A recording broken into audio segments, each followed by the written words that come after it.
નમસ્કાર મિત્રો, આપણે ઘણા સમયથી ગ્રામ પંચાયતની ચૂંટણીની રાહ જોઈને બેઠેલા છીએ, પરંતુ હવે એવું આતુરતાનો અંત છે, નજીક છે એવું જોઈ શકાય.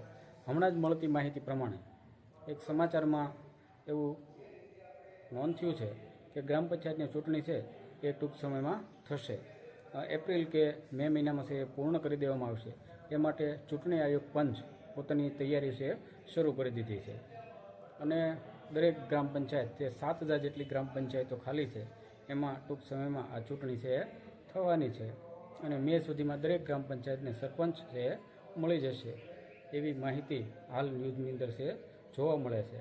આપણે આશા રાખીએ કે ફટાફટ દરેક ગ્રામ પંચાયતની ચૂંટણી થાય અને દરેક જગ્યાએ સારી વ્યવસ્થા તંત્ર જળવાઈ શકે, દરેકને સરપંચ મળે અને ગામનો વિકાસ શક્ય બને એ માટેની ચૂંટણીની તૈયારીઓ શરૂ કરી દેવાય છે અને રાજ્ય ચૂંટણી પંચ આને માટે તમામ તૈયારીઓ કરવાની પૂરી તૈયારી સાથે છે.